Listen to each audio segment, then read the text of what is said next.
Welcome, everybody. Thank you. Hello, everybody. My name is Alex Vines. I'm Director of the Africa Programme here at Chatham House, and I want to welcome all of you who are here physically in the room with us at Chatham House, but also all of you who are live streaming. I know there are many of you on different platforms from Facebook, Facebook Live, Zoom, so you're all very welcome. This meeting is very much on the record. There's media in the room, so no Chatham House rule is required.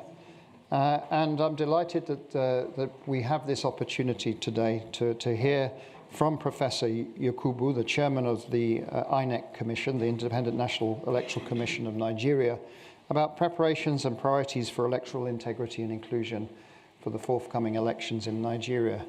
In my view, this is a very critical meeting to understand the preparations. There's a lot of urban myths going around about Nigerian elections, about the processes. And so this is a great opportunity for those here in the room, but also those of you who are live streaming to be able to both listen, but also to ask questions. So we have an hour to do that. Just a reminder that this meeting is part of a series. So we have had presidential candidates speaking. Last year in December, we had Bola Tinubu, we had Peter Obi yesterday, and I do encourage you to either on the virtual platforms watch tomorrow or come here and see in person Mr. Kwankwaso, who's also the presidential candidate for the NNPP. So elections and their conduct is something that we take very seriously at Chatham House, and chair of electoral commissions from Nigeria are not strangers. We did have Professor Njenje here in 2015, for example, speaking on a similar topic. He was also nominated by the members of Chatham House for the Chatham House Prize. In the end, he didn't succeed to win the prize, but he came very close. And I think that is a signal, an indication of the seriousness that we regard INEC chairs here at Chatham House. So with no more ado, Professor Yakubu, I'm going to invite you to come to the podium here to give your presentation, and then we can have a conversation. So again, thank you everybody for attending today, and please do send in your questions if you're on the Zoom platform. We'd be very grateful to see them, and I think on this occasion there'll be plenty of time for a Q&A. Thank you very much. Thank you.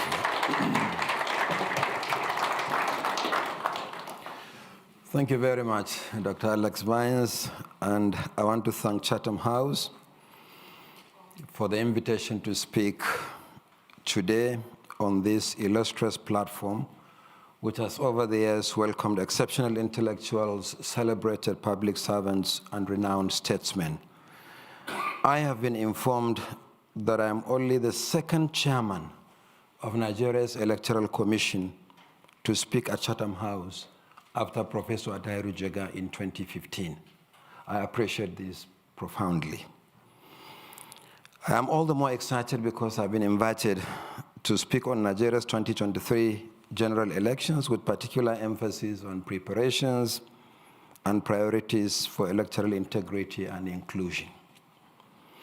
It is exactly 38 days to the next general election in Nigeria, which I have both the privilege and challenge of leading its proper delivery. Elections in Nigeria have become events that attract extensive international attention and concern, not only because of the sheer size of the deployment, but also because of the importance of Nigeria in Africa, and most particularly in the West Africa sub-region. Understandably, therefore, there are enormous expectations, both within Nigeria and internationally, about the conduct and management of the 2023 general election. The expectations place a great responsibility on the election management body, the Independent National Electoral Commission. We are not taking these responsibilities lightly. We appreciate that there are challenges and concerns, but we also realize that there is enormous goodwill and support, both in Nigeria and beyond. Consequently, we believe that by forthrightly sharing our experiences and discussing the challenges openly, we can surmount the challenges and ensure that our elections in Nigeria continue to get better. May I, on this note, once again reiterate our position that the Commission is not contemplating, let alone planning, to postpone the 2023 general election. We are going ahead to conduct the election as scheduled.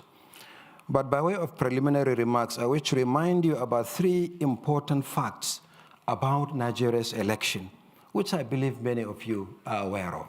Number 1, given the geographical expanse of the country, the number of registered voters, electoral constituencies, and polling units, conducting general election in Nigeria is a huge undertaking. The delimitation details are simply staggering. 93.4 million registered voters expected to elect their representatives in 1,491 constituencies spread across 176,846 polling units. Based on the figures we compiled from the websites of various electoral commissions and interior ministries in West Africa, Nigeria's current voter population is 16.7 million, higher than the 76.7 million registered voters in all the other countries put together, and there are 14 other countries in the sub-region. This means that a general election in Nigeria is like conducting elections in the whole of West Africa and beyond. Secondly, Nigeria's election is not a one-day activity. There will be national elections followed by state elections. National elections, that is presidential election and elections to the 2 houses of assembly, the Senate and the House of Representatives, will hold on Saturday, 25th February 2023. On that day, voters will elect the president and 469 legislators made up of 109 senators and 360 members of the House of Representatives. State elections will hold 2 weeks later on Saturday, 11th March 2023, to elect 28 out of 36 state governors and 993 members of state houses of assembly. I say 28 governors because in 8 states the elections are conducted off-cycle because of previous litigations. So we have already conducted those elections, the last being Ekiti and Osun in June and July last year. Thirdly, the 2023 general election will be the 7th consecutive general election in Nigeria since the restoration of democracy in 1999. And this is the longest period of electoral democracy in the country's history. Previous efforts, as we very well know, were repeatedly truncated by military interventions. In approaching the subject matter assigned to me by Chatham House, my lecture is divided into 3 broad areas. The first one is lessons from the 2019 general election. The second, preparations for the 2023 general election, looking at early planning, the electoral legal framework, voter registration and permanent voters cards, election technology, expansion of voter access to polling units, inclusivity, recruitment and training of election staff, interagency collaboration and support, and finally, electoral operations and logistics. Number 3, issues and challenges such as the prevailing insecurity and its impact on the election generally, attacks on INEC facilities nationwide, violence during electioneering campaign, vote buying, electoral litigation and adjudication, prosecution of electoral offenses, and for many in this hall, the nagging question of diaspora voting. Now, these wide-ranging issues cannot be covered in detail, if at all, within the 20 minutes, or if Alex is flexible, 20 long minutes, which may be 25 or 30, that I have for my presentation. I will therefore highlight the more critical issues so that we can have more time for discussion. Actually, that's the part I like best, the discussion. I have prepared a 23-page lecture, a copy of which will be given to the organizers and will also be uploaded to the INEC website immediately after the presentation and discussion. Lessons from the 2019 general election. Preparations for the 2023 general election are largely being concluded and preliminary deployments already underway. Indeed, our preparations began quite early. One important lesson from 2019 is that early preparations for election provide opportunities for adequate planning, acquisition, and testing of systems. A second lesson from the 2019 election is that early choice of election technology management tools, especially the main election technology, is very critical for success. Their proper pilot testing and deployment are exceedingly important for a successful election. For election technology, early decision is central to maintaining its integrity, popularizing it among voters, and addressing any challenges that could arise. We know that political actors often try to undermine the process by attacking the technology, casting doubts on its suitability, bypassing its use, or indeed seeking to undermine its security. This informed the early choice of a new voter accreditation technology using an electronic device called the bimodal voter accreditation system. We have tested it in several by-elections and off-cycle governorship elections. In addition, the decision to make polling unit election results available for public viewing, which has always been a major demand by citizens and election observers, falls into this early choice of election technology. The INEC Results Viewing Portal, the IREV, is a dedicated web portal for the public view of polling unit results as soon as they are finalized on election day. This has been employed in several elections conducted by the Commission in the past few years. In particular, the uploading of polling unit results to the IREV portal has been deployed in 105 constituencies where the Commission conducted off-season elections since August 2020. The result can still be viewed on the portal, making the IREV an invaluable repository of election results in Nigeria. It is actually our biggest archives for election results. And citizens and anybody who registers on the portal can still view the results for all the 105 constituencies. And I kept asking those who care to approach the Commission that what we have been doing is to upload the scanned images of polling unit results, and the same hard copy is given to party agents at polling units on election day. And I've consistently asked candidates and politicians to compare the results on the IREV portal with the hard copies brought by their polling agents from the polling units. And I asked them if there were discrepancies. It's 99.99% accurate, and the results are still there on the IREV portal.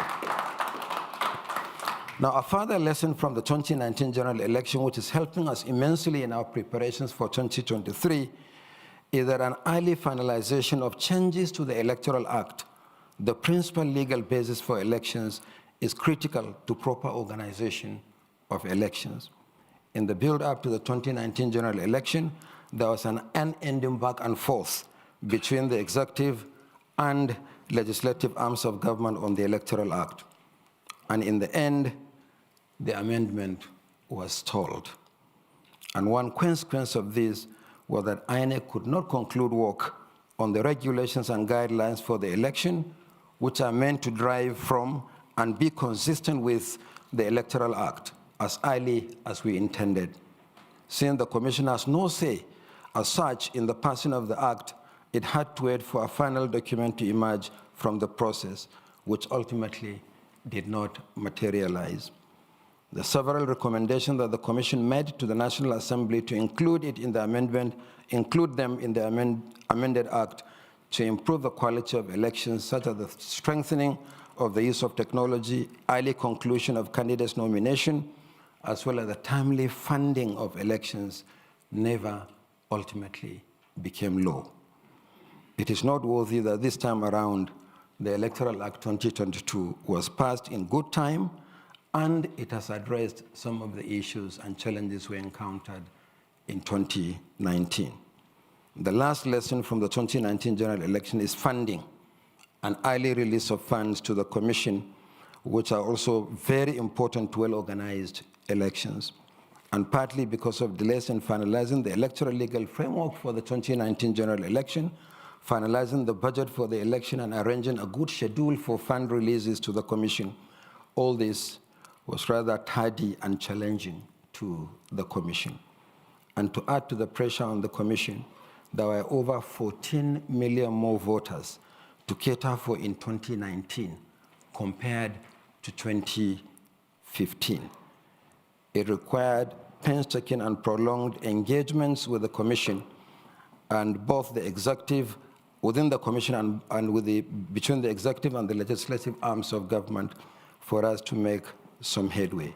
And given that practically all activities for the elections depended on funds, printing of ballot papers, the result sheets, to hiring of election staff and transport providers, the Commission could not meet many of its targets in preparing for the 2019 general elections.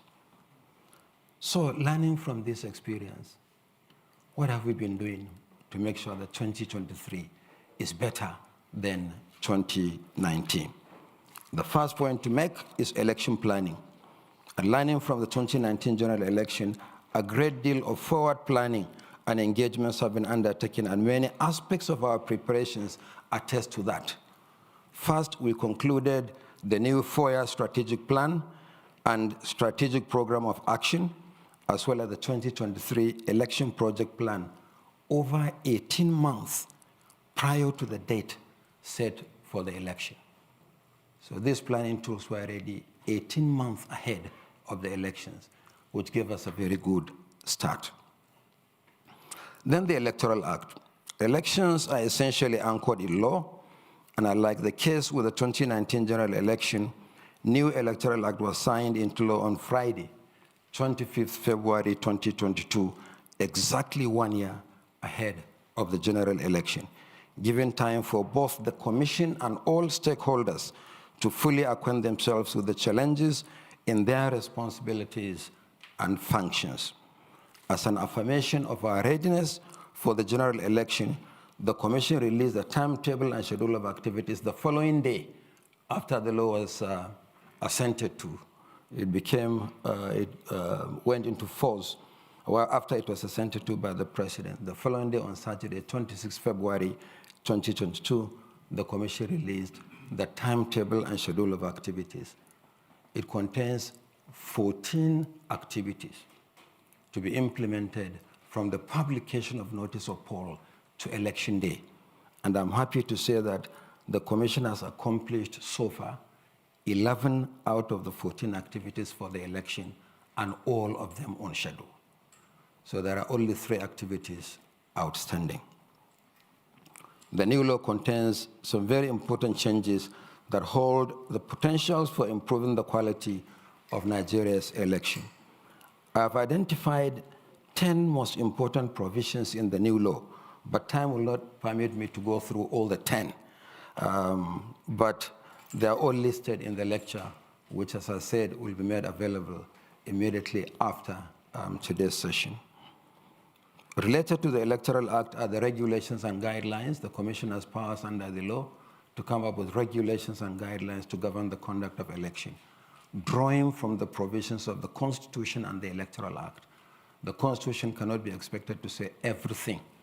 So members of the National Assembly, drawing from their powers under the Constitution, make subsidiary legislation. And then, in turn, even members of the National Assembly, through subsidiary legislation, cannot say everything about the conduct of elections. And in turn, they donated part of their powers to the Commission to make regulations and guidelines. Together, the three instruments are called the Electoral Legal Framework. So very quickly, for want of time, what have we been doing about perhaps the most important foundation for democratic elections, the registration of voters? You can't have a credible elections without credible register of voters. That is critical. Now, this has been a major component of our preparations for the election. The law requires the Commission to conduct voter registration on a continuous basis. However, the law also provides dates for suspension of the process to prepare for general election. Consequently, continuous voter registration, as we call it in Nigeria, or the CVR, was suspended on the 31st of July, 2022, to resume after the general election.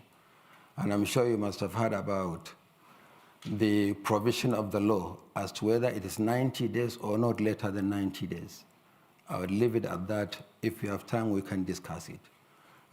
There are some words used by the legal draftsmen that give the Commission flexibility. Sometimes it's not later than, sometimes it's not earlier than, sometimes it's on a particular date. But if there is time, we can take this up during discussion. The CVR, I said, was suspended on the 31st of July, and in 1 year, from the 21st of June to the 31st of July, 12.2 million new voters were registered, out of which 9.5 million were validated after a thorough cleaning up of the data. We believe that the enthusiasm, especially among young people, was partly responsible for this surge, but they're also motivated, we believe, by the innovation of online pre-registration introduced by the Commission. For the first time, we introduced the online pre-registration of voters, where citizens can commence the process online, but they have to go to the physical or designated registration centers to conclude the process. This enabled intended registrants to commence the process online from a dedicated portal, book an appointment on the same portal, and finally appear in person at an INEC office to have their biometrics taken. The cleanup of the register was painstakingly conducted by the Commission because the automated biometric identification system, the ABIS, before now the Commission used the AFIS, the fingerprint identification system. But this time around, we use the ABIS, meaning both fingerprint and facial. And that is what we're also using to accredit voters on election day. And all these innovations were all the work of INEC's own engineers in-house in the Commission. The machines may have been fabricated outside the country, but the design of the machines were done by our own engineers in-house. In fact, one of them said that they are going to introduce a new biometric using body odor. I said, please, not yet. Let's make haste slowly. But when he explained it to me, it sounded logical. He said, don't laugh, Chairman, because I said body odor is also a biometric. He said, how does your dog recognize you? It's from your body odor. And that's why if another person walks to the house, it barks. When you move into the house, it wags its tail because it recognizes your body odor. I said, but for elections, let's wait, not now. So we use the ABIS to clean up the register. But also, there is something that is perhaps peculiarly Nigerian. Who owns the register of voters?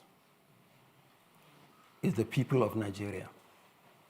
The law says that when we finish registering new voters, we should add them to the existing register of voters, meaning that the 9.5 million that we cleaned up after the last CVR should be added to the 84 million registered voters for the 2019 general election, and then subjected to scrutiny, claims, and objections by Nigerians.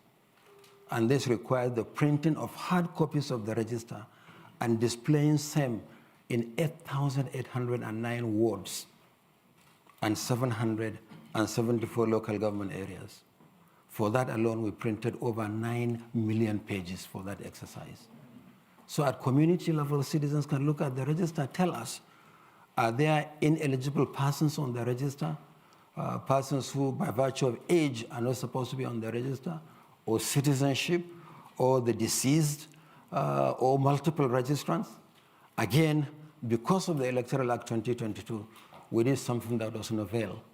We published the entire National Register of Voters on our website. And citizens had access to them, and you probably saw on the social media how they're picking up pictures of people all over and saying all manner of things on the social media. Now, the purpose of claims and objections is that people whose names have been misspelled or their personal details, or they have realized that there are some people that shouldn't be on the register, it was their responsibility to inform the commission. And there is a procedure for making these complaints. At the end of the exercise, over 53,000 names were nulled from the register as a result, essentially, of citizens' action. I want to say this, that the National Register of Voters in Nigeria is the largest database of citizens in Africa. And we believe that the core of it is solid. But like every database, it's not perfect. And we'll continue to work to improve on that database. One of the complaints we received arising from the claims and objections said that there were underage voters in 15 states, and they submitted an 138-page document. And personally, I took time to study the document, line by line, blow by blow. They identified 21,000 plus in eligible registrants in the 15 states. And so I asked them, is that all you have identified? He said, that's all that they have identified. But in the 15 states, there are 37 million registered voters. So the 21,000, in terms of percentage, comes to 0.06% of 37 million, meaning that 99.94% of the register is solid. So we'll continue to engage citizens on this. And as I said, once the backbone of the register is solid, then all we need to do is to continuously update. Some of you may be aware, as Nigerians, that with every general election until 2010, voters were asked to register afresh. But with the introduction of the biometric register in 2010-2011, we are only asking those who have come of age or did not register before to register. Not every Nigerian is called out to register. But as you can see, the number has been increasing from about 70 million in 2015 to 84 million in 2019 to 93 million for 2023. And who knows what the register of voters will be next election in 2027. So Nigerian law requires that voters must possess the voter's card, what we call the permanent voter's cards or the PVCs, to be able to vote. And following the cleaning up of the register, the cards for both new and old voters, the law said that even if your name is misspelled during the CVR, go and get a new card. INEC will correct the misspelling and print a new card for you. So we have reprinted those PVCs and we have made them available for collection. When we started making the cards available for collection, We operated at the level of the local government area 774. We later devolved the collection to 8,809 wards. Only last week, we extended the collection at ward level, and overall also extended the collection until the 29th of this month. However, the process is still ongoing and is going to go on, and we're encouraged by the kind of numbers we are seeing. The figures I received yesterday from Lagos shows that over 600,000 cards have been collected in the last 1 month alone in Lagos. Lagos has the highest number of registered voters, but by the same token also the largest number of uncollected cards in the country. But probably now with what is happening, the largest number of collected cards in the country. And we have warned our staff because we have had so many complaints in the field, bottlenecks having to do with sundry allegations of extortion by our own staff. We'll investigate and deal with it. Or inducement by some people, registered voters, induce the officials. Please, I don't want to waste my time hanging around. Take this. Here is my temporary voter's card. Here is my telephone number. As soon as my card is available, call me. This one is also illegal, and the Commission is prepared to deal with it. And then we also had complaints about discriminatory issuance of PVCs in some locations. And these are allegations that we're also going to deal with.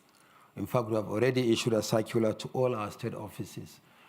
The resident electoral commissioners should keep their eyes on these processes to ensure that every registered voter gets his or her card, but there will be no collection by proxy.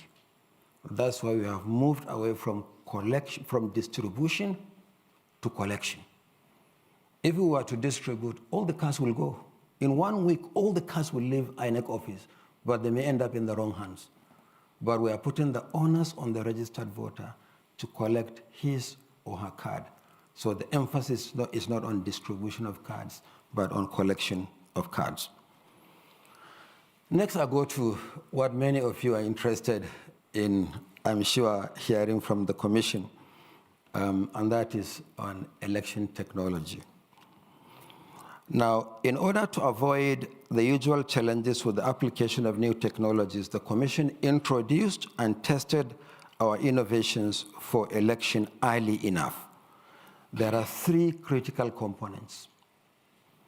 The first one is the INEC voter enrollment device. It's called the IVED, for improved registration of voters.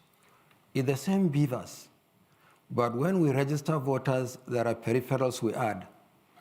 We add the fingerprint scanner and a thermal printer, so that we can register, take the fingerprints, and also print the temporary card. Then we have the INEC bimodal voter accreditation system for both voter accreditation and transmission of results for collation, and then the IREV, the INEC Result Viewing Portal, to offer public access so that citizens can view results at polling units as the processes conclude. IVED has been deployed in the recent CVR, and as I said, we have 93.4 million registered voters, of which 37 million, that's 39.5%, are young people, young Nigerians between the ages of 18 and 34. And then they are closely followed by 33.4 million, or 35.75% middle-aged voters between the ages of 35 and 49. Put together, these 2 categories constitute 75.39% of registered voters in Nigeria. So actually the 2023 election is the election of the young people, because they have the numbers. Even the majority of the PVCs collected actually are collected by young people. So out of the 93.4 million, 70.4 million registered voters are between the ages of 18 and 49. Already their PVCs, as I said, are available and are being collected. And the collection of the cards will end on the 29th of January. We have to end it because before the election, we'll publish the number of PVCs collected on polling unit by polling unit basis nationwide. So I'll skip the other thing about electoral operations and logistics, but let me go to inclusivity before I round up inclusivity and diaspora voting. Our commission remains fully committed to making Nigerian elections inclusive. Inclusive elections constitute an essential part of democracy, and that's the reason why in our commission we regularly speak of our commitment to free, fair, credible, transparent, verifiable, and inclusive elections. And over the years, we have worked with various stakeholders to increase the participation of young people and women. Participation in the process, it may not necessarily be participation in elective offices. Under our constitution, no one can contest election unless and until he or she is sponsored by a political party. And we have been engaging with the political parties to see what we can do together in that respect. And then the work of the Not Too Young to Run movement did a lot in reducing the age requirement for contesting some electoral positions, which actually underscores the Commission's youth policy. In addition, the Commission has a gender policy introduced way back in 2012 to guide or provide a fairer working environment for women in the Commission and in the electoral process, and we remain committed to these policies. But in addition to that, we have been engaging with the disability community nationwide. Only last week, we met with Inclusive Friends and the Albino Foundation, and we're going to be providing a lot of assistive devices, both as a requirement of the law and as a practice. The albinos complained that we should help them to be able to see the logos of the political parties on the ballot papers better, and so we introduced magnifying glasses. For the blind that could read Braille, we introduced Braille jacket. And then for the deaf, they said they could see, and they didn't need those assistive devices. They asked, what could we give them? So in discussion with them, we came to the conclusion that we should provide posters for them that will also help them, and we'll continue to do more in that respect. In fact, we are working together to launch a data dashboard that captures all registered voters with disability in all polling units nationwide, disaggregated by type of disability. By the time you get the paper, you'll see the distribution of voters in Nigeria by disability, including the percentages by type of disability. Diaspora voting. Our quest for a fully inclusive electoral process will not be complete as long as Nigerians who are living outside the country are unable to vote. And voting by millions of Nigerians living outside the country remains a recurrent issue for the Commission. Nigeria is said to have one of the largest diaspora communities in the world. Our people are everywhere. However, the Commission only acts in accordance with the electoral legal framework, which remains the main reason why we cannot implement diaspora voting for now, much as we would like to do so. Both the 1999 Constitution and the 2022 Electoral Act provide that voters can only be registered and vote within the country.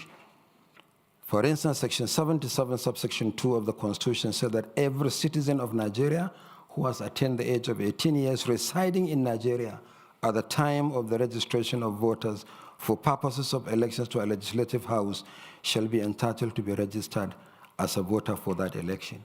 And there are other sections of the Constitution that tie the eligibility to register and vote in executive elections, presidential and governorship, to the requirements of residency, as in the case of legislative elections.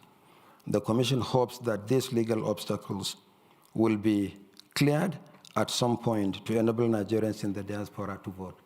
We have actually completed the policy as far as the Commission is concerned, and we identified 2 categories of Nigerians living outside the country. We have the OCV, the out-of-country voting, mainly by service personnel and other Nigerians engaged in, say, foreign service, and those who are engaged in technical manpower. There's assistance organized by the Nigerian government for other countries, particularly in our sub-region. For now, they don't vote.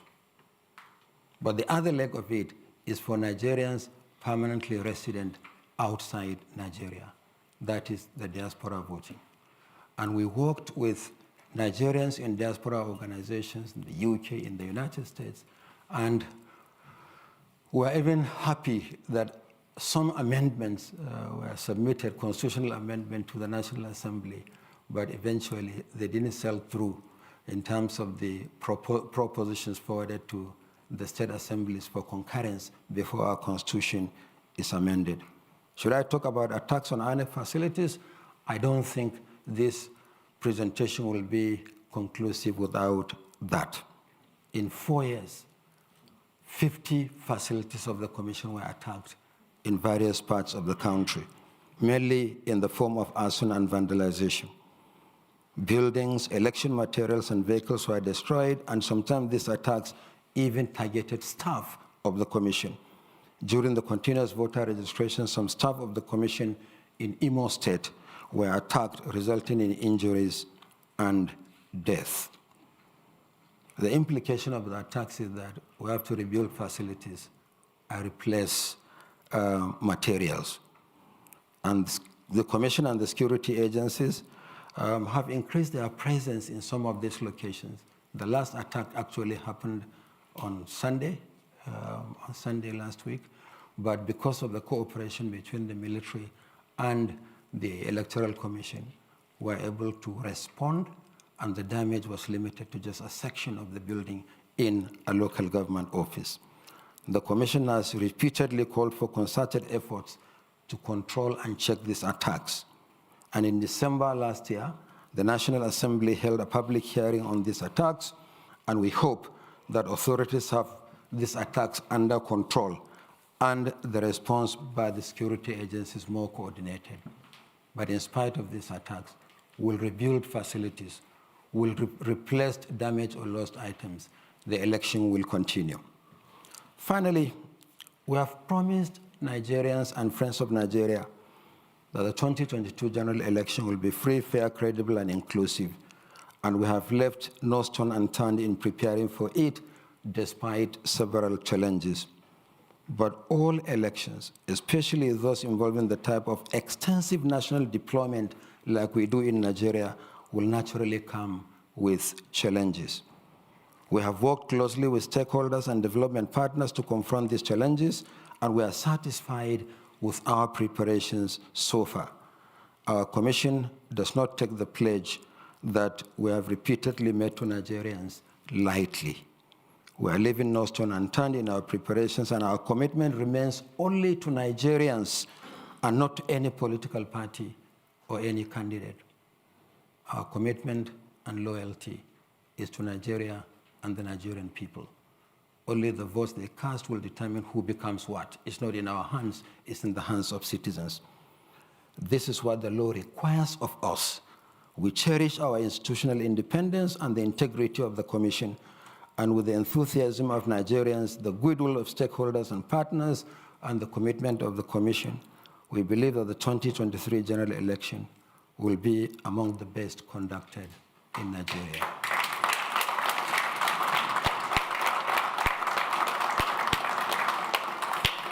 The only thing I need to add is to say thank you, Alex, and thank you, Chatham House. Thank you very much. Please sit down. After that, I don't know if you want some water, but there it is. Okay, I am going to overrun a bit if we need the conversation because the Q&A is so important, and there's a stream of questions on this laptop. But we're going to go around the room first of all here, and I'll take questions in threes. It's good. I think today we may have more opportunity to have more questions asked. So I'm going to move in blocks. So, lady there, first of all. The sister that's behind you, first of all. Yeah, but we'll come to you also. Please go ahead.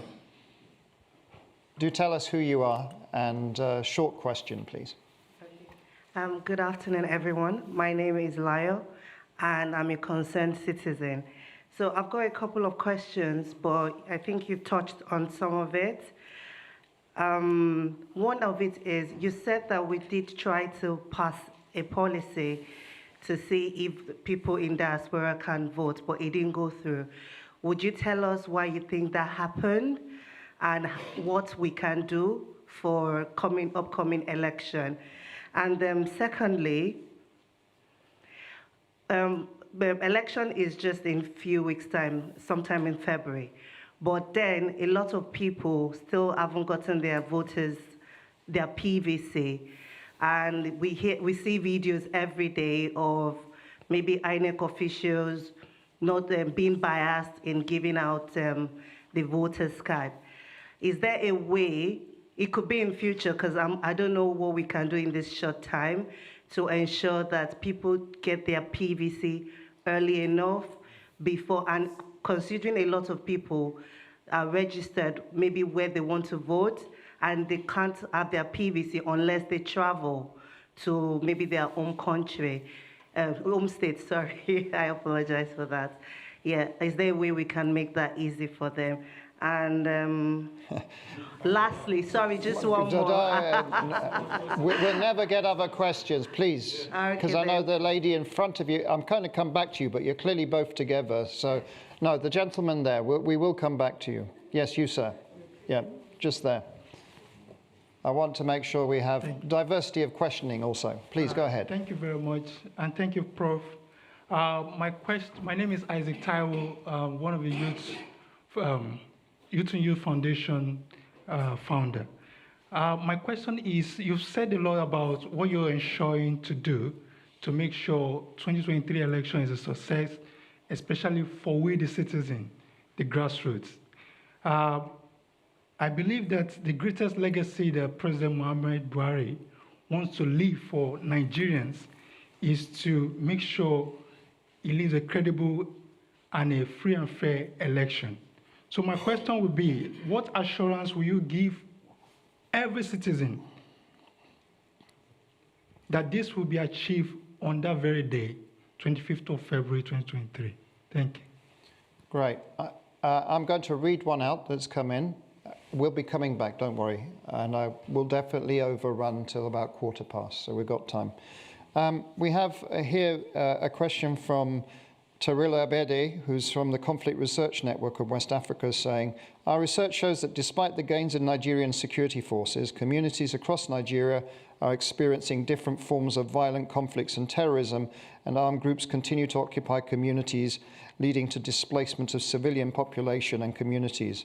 Will INEC conduct elections in communities where there are active terrorist groups, especially in the northeast and northwest? If so, how will it guarantee the credibility of elections conducted in these communities? And if not, how will INEC ensure displaced communities are not disenfranchised? So that's the additional question. So, Prof, I ask you to respond to those, and then we come for another round. Okay. Please. Okay. Yeah. You can sit if you want, or stand. It's as you wish. You know, I have been a teacher all my life. You better stand then. Stand. We conduct our business standing, so. We'll look better on the live stream standing too. Okay, let me start with the last question. I think it was a virtual, from a virtual participant on insecurity. Will INEC conduct elections in areas with active active terrorism? If so, how do you guarantee the credibility of the election? If not, how do you disenfranchise citizens? So head or tail, we have to find a solution. The truth is that in areas of insecurity and people are displaced, you can't say you are going to conduct elections in areas of displacement because the citizens are displaced. But consistently, since 2015, the Commission has had a policy and framework for voting by internally displaced persons. If they are organized in camps, in internally displaced persons camps, we can recreate the polling units and enable them vote. It was done in 2015, we did it in 2019, and only recently we convened stakeholders meeting to validate the revised framework and policy for voting by internally displaced persons. The difficulty we face is with those who are not living in displaced people's camps, but they are living with relations in safer communities. It becomes really very difficult to reach out and organize elections for them. We have over 2 million persons in displaced camps in Nigeria across a number of states, and we'll organize elections for them the same way as we did in 2015, 2019, and we'll do so in 2023, provided they're in camps that are organized and we can reach out and recreate those polling units to enable them vote. Leal, concerned citizen, why did the effort to ensure diaspora voting fell through? Is there anything that can be done? It was really wonderful. I had a series of engagements with Nigerians in diaspora, both coming from the Americas and from Europe. Particularly, there is one in the UK that has been very, very active and very vibrant. And they will attest to the fact that I maintain an open door policy for them. We had a series of meetings, and we are all excited. At a point, we even started collaborating with the Nigeria in Diaspora Agency, headed by, I think, Mrs. Abike Dabiri. And we had a series of engagements. And the proposal went to the National Assembly. But at the National Assembly, the proposed proposition was defeated. So the position of law remains that unless you are resident in Nigeria, you cannot register and you cannot vote. But I'm absolutely convinced that it's only a matter of time when this will be achieved. Voting by those in the diaspora, as far as we are concerned, should be a settled issue. And if you ask me whether I support it or not, I will tell you that we are preaching to the converted. But the Commission doesn't have the power to make it happen. The enabling law will have to be provided for it to happen. Not just because of the remittances, because I've had people talk about the remittance by Nigerians in the diaspora, and therefore they should be given the right to vote. I think it's because they are citizens, and citizens must enjoy rights. It's not about means. Otherwise, the richest person in a country will probably have 2 votes, but he has only one vote. So it's a matter of right. It's not a matter of the contribution that they make. But of course, the nation appreciates the contribution that those in the diaspora make. You talked about the challenge of PVC collection. You know, the number of PVCs we have uncollected is historical, it's cumulative. It goes back to 2011. So much of the cards that are collected are actually from recent registration. So what we need to do after the election is to sit down with stakeholders and look at this matter thoroughly. Are these cards actually, at the end of the day, collectible, or we'll just keep carrying them forward with every election and they are not collected? But the historical cards are not collected as many as the more recent registrations. Isaac, assurance to every citizen that there will be free and fair election. Election is a multi-stakeholder activity. INEC has been giving you these assurances. I think we have demonstrated this, particularly in some of the more recent elections. And that is what we are going to carry forward to the general election. So as far as the Electoral Commission is concerned, that one is a no-go area. The votes cast by citizens should determine who becomes whatever in our country and in our democracy. I think I answered the question from Tarila. Thank you. Let's get more questions. So the gentleman there, no, the gentleman in front of you. We still have time. Go ahead, yes. Thank you so much, Dr. Alex Vines. Thank you so much, my professor. Well done. Good speech. I understood what you said, everything. I hope Nigeria will get a good election, inshallah. My question is very simple. I'm Dr. Isia Kushito Al-Mustafa, lecturer, business management and tourism, Global Banking School, London, and Plymouth University, an independent port consultant to Nigerian government. Nigeria spent a lot of money in every cycle of elections over the years.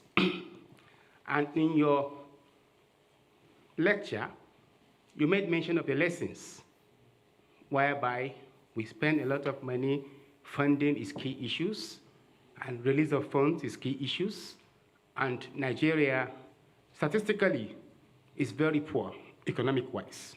We know everything. And do you think it's a good recommendation for next government to make election like a 7-year event, whereby instead of having 4-year term of presidency in the government, you have a 7-year term, which ex-President Jonathan advocated for. So that this will reduce the tensions over the years in polity, and as well the money spent on the economy, money that's supposed to be churned out to education and health. Do you think it's feasible based on the experiences? Thank you. Thank you very much. Right at the back there, question. Yeah. No, yes, there. So I know who you are. I'm just trying to say I don't know who you are. Yeah, please introduce yourself. Thank you very much. My name is Lena Coney-Hoffman. I'm an associate fellow with the Africa program here at Chatham House, and I lead the research on social norms and accountable governance. So in July of 2022, we released our latest results and findings from our reports and work that we've been doing in Nigeria on vote-selling behavior and democratic dissatisfaction. It's available on our webpage. And one of the findings that we had was around ballot secrecy. So that's my question to you. A lot of vote buying and vote selling transactions have to do with the level of ballot secrecy. So how is INEC going to improve and guarantee ballot secrecy in the upcoming elections to allow perhaps voters to renege on these vote selling and vote buying transactions? That's an important aspect of that transaction and the expectations of that transaction. So to what extent is INEC guaranteeing ballot secrecy and improvements in that regard in the upcoming elections? Thank you very much. Thank you very much. One more coming in here. Please, I will be this side of the room. Don't worry. We still have time. Ode Friday from the Accountability Lab in Abuja is asking, I'll be glad to hear from the Prof on asset declaration on political aspirant. Very few have put this out. Section 85 to 90 talk about campaign fines being declared, but no public evidence of this. Thank you. Over to you. I always find it easier to start with the last question because I didn't have enough time to write it down, so it's fresh in my memory. I can't miss it. On asset declaration, I think this is a constitutional matter. Asset declaration for all public officers. And there is a procedure and there is an agency responsible for asset declaration. It's not necessarily tied to election. You know, the Constitution is also very clear on conditions for contesting an election. An asset declaration is not part of it, but all public office holders must declare their assets as a matter of constitutional responsibility. I hope that answers his question. Now, Lydia, you talked about ballot secrecy. Yes, in Nigeria, the law provides for open, secret ballot. In other words, there has to be a ballot box in the open, but the choice made by citizens must be in secret. And that's why the Commission provides the voting cubicles, and then there is a ballot box in the open. Once a citizen makes his or her choice, the ballot paper is dropped in the open in the ballot box. Now, you tied this to the question of vote buying on election day. Yes, I mentioned this in my presentation. By the time you get the lecture, you will see I said much more actually than what I could have said or could not have said during my presentation on the issue of vote buying. So it happens like this. In the polling unit, you have the vote buyers. Sometimes they have legitimate reason to be at the polling units because they may be agents of political parties. The law allows for polling agents. And so when people vote, they have a tendency to show the party that they have voted for to the person who is facilitating the buying of the votes before the ballot paper is dropped into the ballot box. What did we do? In 2018, I think, we decided in one of the elections to change the configuration of the polling units by bringing the ballot papers closer to the ballot boxes. The voting cubicles, the ballot box close to the voting cubicles, in order to curtail the distance that they travel between the time they make their choice in the cubicles to the point they drop the ballot papers in the ballot boxes. We thought we were making some progress. But another election followed a few months later, that year, off-season governorship elections. Then we learned that they were using their smartphones. So instead of exposing the ballot paper, all you need to do is to go in with a smartphone, snap the marked ballot paper, and then go and do whatever you wish to do later. We then banned the use of not only mobile phones, but even photographic devices in the voting cubicles. Mixed results. In many parts of the country, we don't have built-up polling units. We have them in what we call open spaces.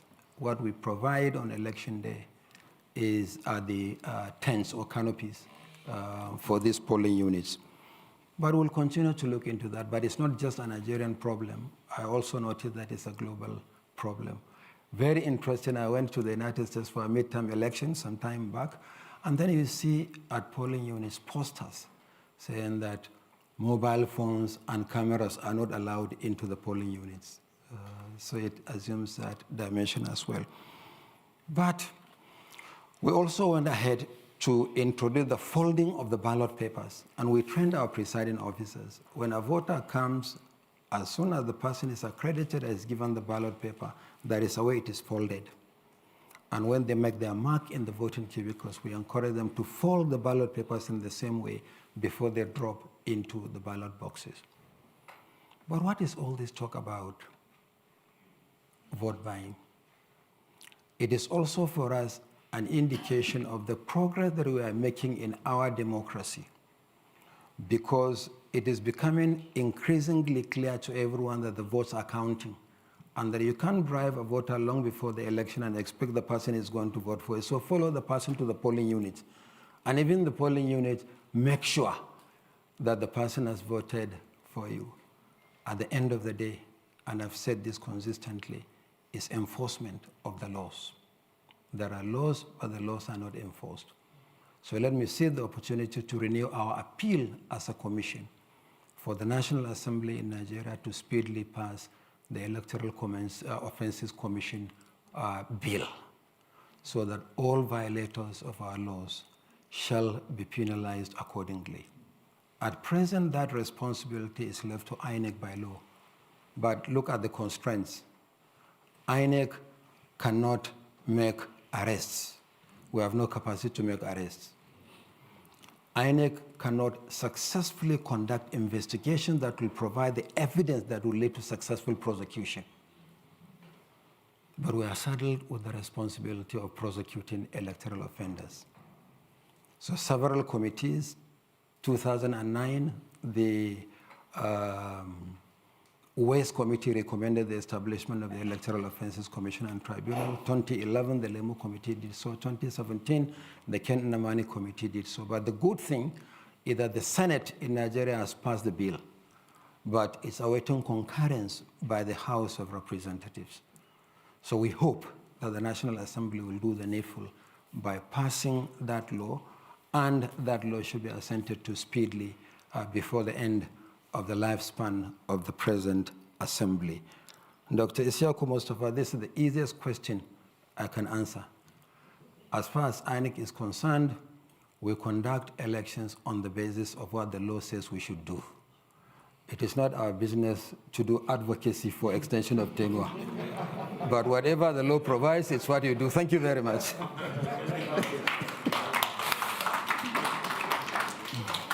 Okay, we just have time for one more round. But we...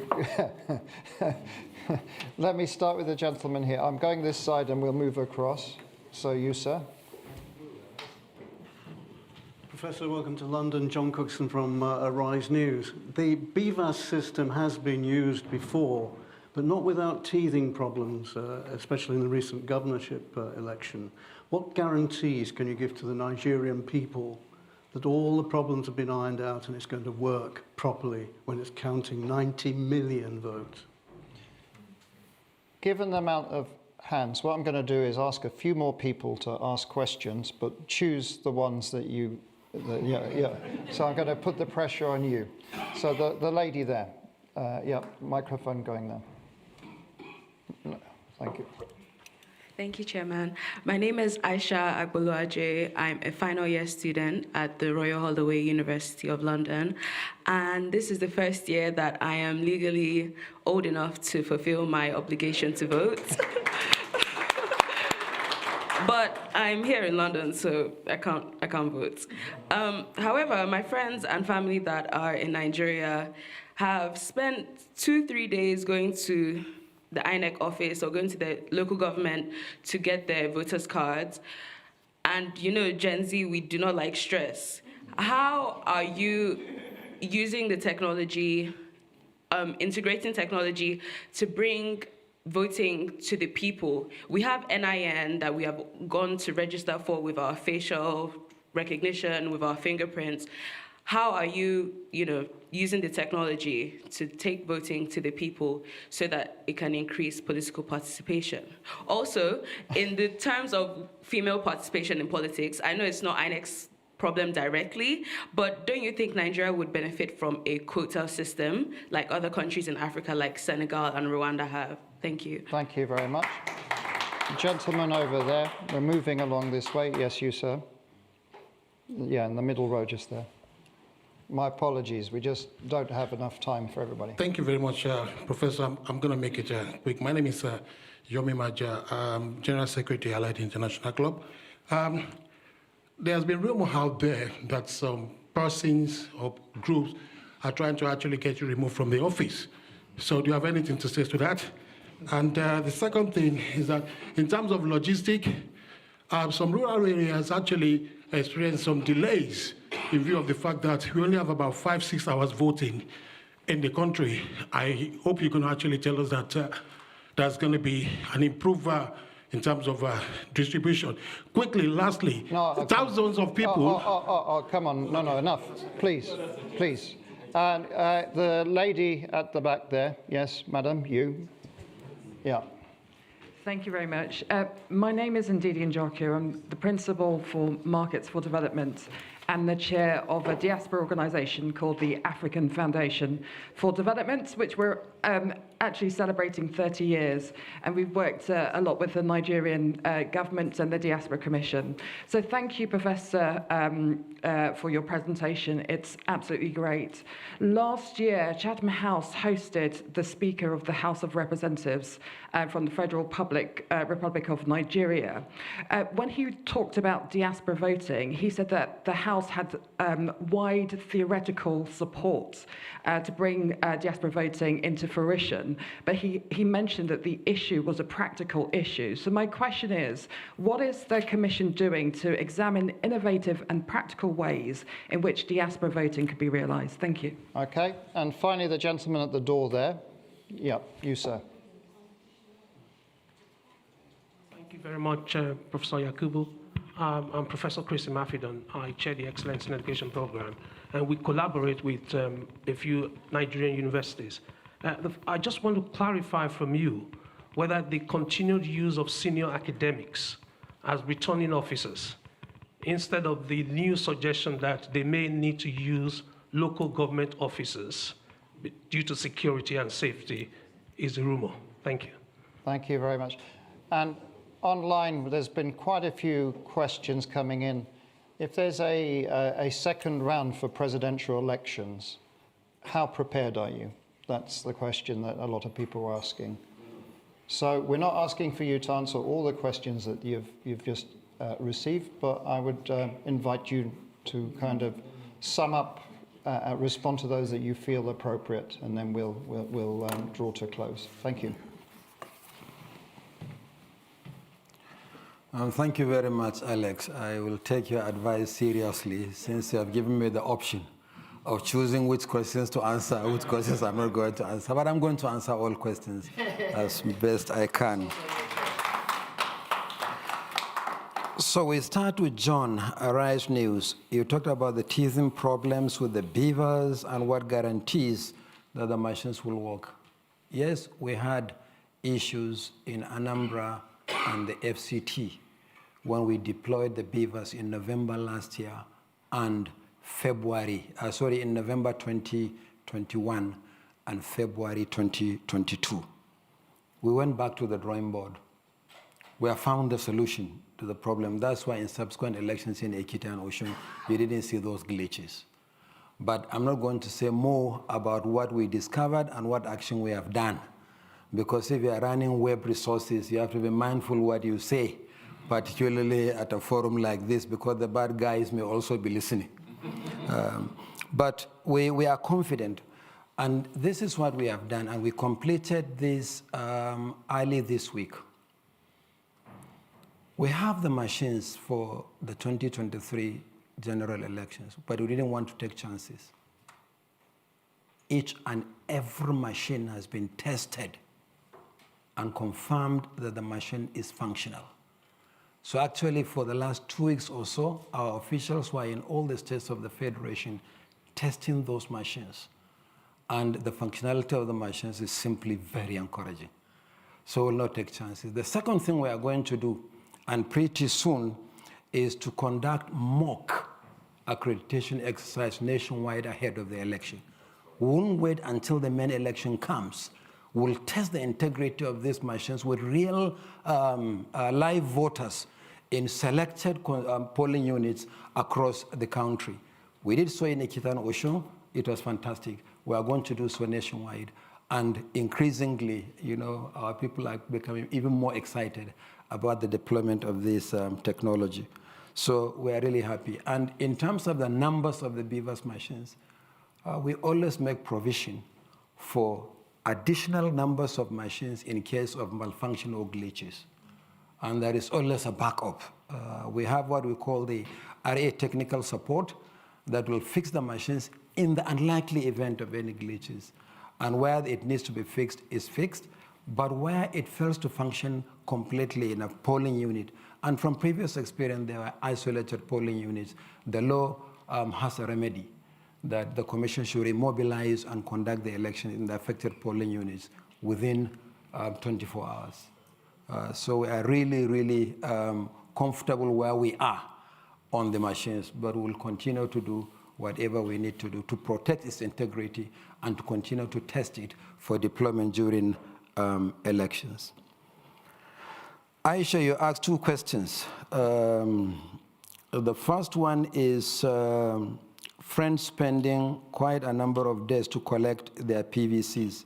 And you talked about the possibility of linkage between NIN and PVCs.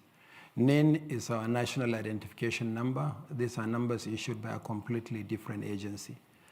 But there is a committee working on the harmonization of various sources of data, from the national identification number, the immigration service with passports, the central bank with bank verification numbers, the Electoral Commission, which has the largest database of citizens in the country, the Federal Road Safety Corps that issues driver's licenses nationwide.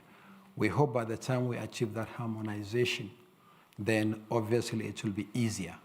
At that point, we hope it will also be possible for citizens to vote wherever they are, instead of the polling units where they register, because that is what the law provides for now. You have to vote, you can only vote in the polling units where you register. But he said some people are spending 2 to 3 days trying to collect their PVCs. So we hope that with the extension of time we granted, this will ease out. I'm really, really happy with the numbers coming from the states. In fact, it was reported yesterday by one of our resident electoral commissioners. He complained that in one of the states, people are not coming out to collect their PVCs. We'll continue to encourage citizens to collect their PVCs.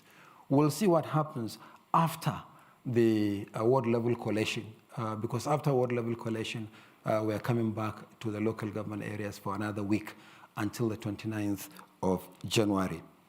My appeal is that citizens who have registered should please be patient and collect their cards. But I'm also saying that for those who applied for transfer and relocation, they shouldn't go to the places where they applied for the transfer, but they should go to the places where they wish to vote right now, because that is where the card is. There is a policy in Nigeria that, yes, you only vote where you are registered, but if you are registered in point A, but you want to vote in point B, then you have to transfer your registration to that point. So some people go and apply for transfer. You can apply for transfer from any part of the country. You can even commence the process online. But when the card is ready, we're not going to drop it at the point of application for transfer, but at the point of collection of the cards. So it's important to keep telling the young Nigerians that they should also know that if they applied for transfer, this is the procedure for them to get their cards. Can Nigeria benefit from the quota system? That's the other question you ask. My own preference is for affirmative action. Affirmative action for any segment of the society that is underrepresented. And we saw this in the Kenyan constitution, and it's very progressive. But right now, participation of women, particularly in elective offices, is at the mercy of political parties. And we haven't made much progress in that respect. And you can't contest an election in Nigeria unless you are sponsored by a political party. So we look forward to members of the National Assembly doing some affirmative action. You can't leave a large segment of your population not participating in government in that manner, particularly at the level of elective representation. So we look forward. Again, the best example for me, as I said, is Kenya. They deliberately introduced what you call quota, but actually it's affirmative action. So we look forward to that kind of affirmative action in our country as well. Yomi, he said, persons or groups plotting to oust the chairman of INEC. I'm here, and I'm still the chairman of INEC. That answers your question. Then you said Nigeria has 5 to 6 hours of voting. Basically, we're asking, what can we do? Yes, in theory, it's actually the 6 hours of voting, 8:30 to 2:30. But actually, it's flexible. I said, every voter who is on the queue before 2:30 will vote, even if voting goes into the night. So in other words, whoever is on the queue on election day before 2:30 will be able to vote. I remember we also cut the process short. Instead of accreditation, and then you go home and come back at an appointed hour to vote, it's now a simultaneous process. Citizens accredit and they vote, made possible by the deployment of technology. So it's not like 5 or 6 hard and fast fixed hours. It's 6 flexible hours, because whoever is on the queue will vote no matter how long it takes. Chair, Diaspora Organization,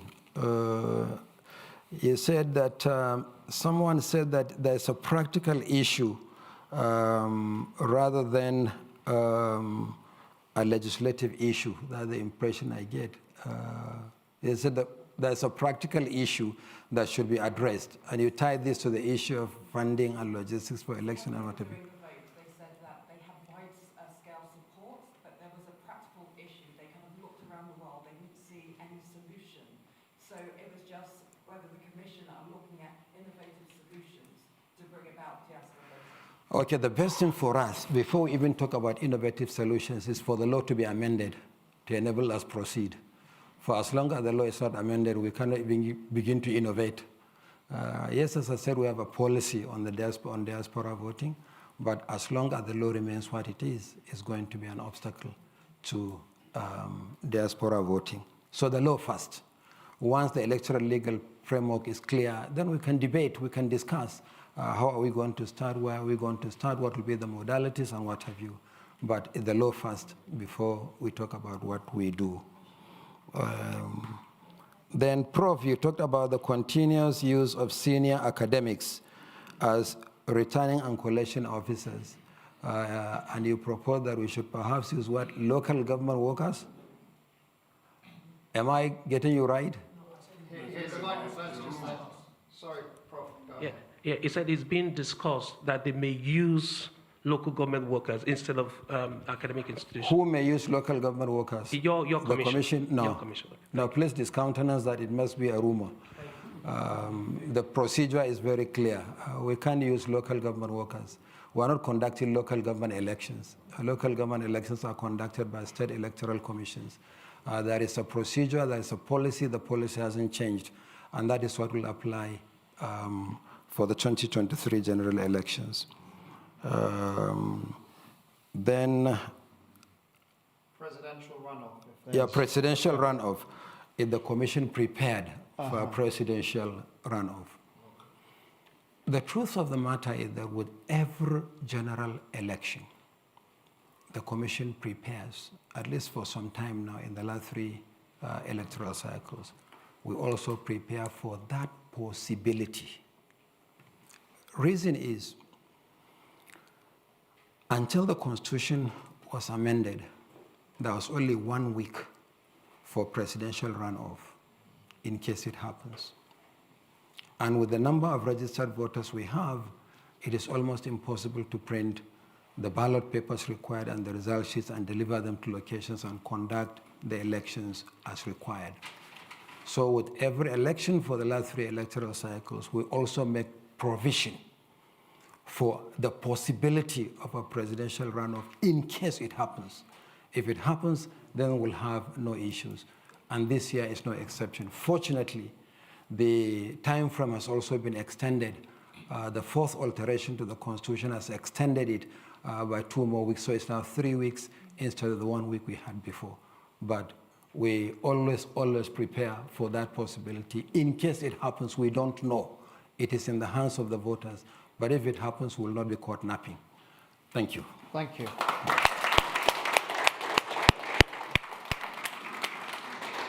We already borrowed a lot more time, so we're 20 minutes over. My apologies, but I think it was worth having a deeper conversation.